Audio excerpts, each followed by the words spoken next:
My culture was vanquished and replaced by a god above.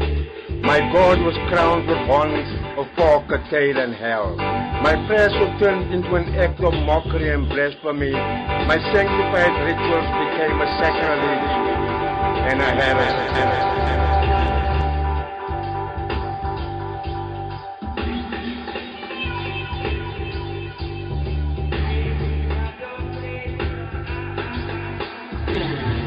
I was forced to worship a miserably crucified man and kiss the clay feet of a statue as a means of salvation. Pledging and alleging without this divine intervention, I can forget my earthly blessing on my way into heaven. Well, I never knew that heaven had a door and thought it was an open space to each and everyone for sure.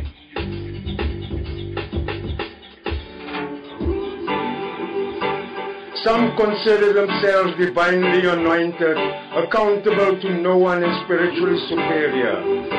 They call themselves the men of the cloth, the priests and the pastors, the leaders of the flock.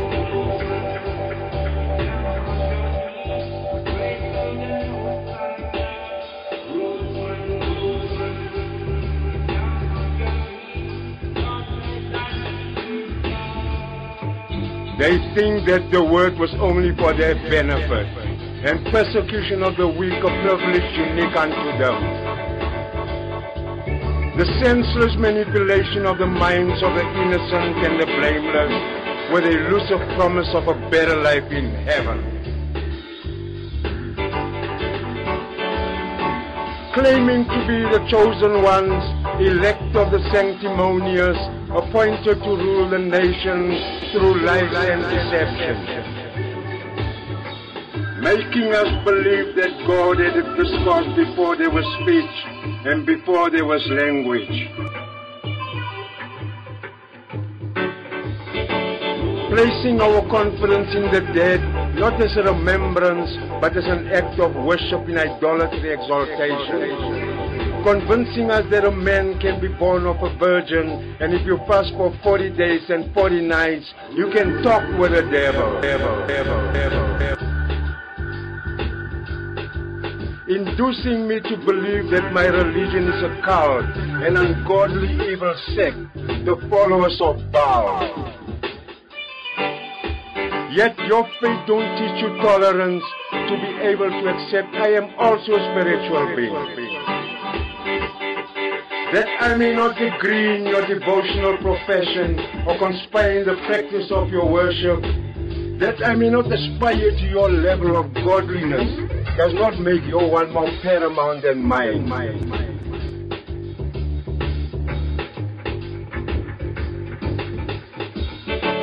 Do you really think that a wooden cross on the wall can support and provide the defense and protection at all? Do you believe that falling on your knees to pray will ever safeguard you from vermin and decay? That crossing yourself is a magic spell to ward off the devil, my God's intention.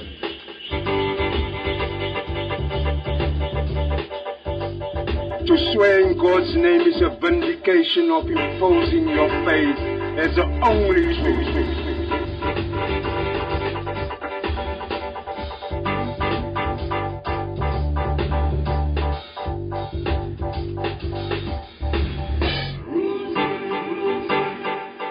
Teaching the children all about your phony religion of an eye for an eye and a tooth for a tooth.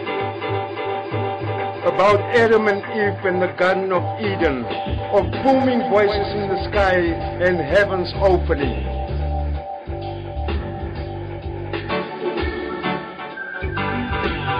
Of old men in white beards flying in fiery chariots. Of winged celestial angels who are young, white, and male.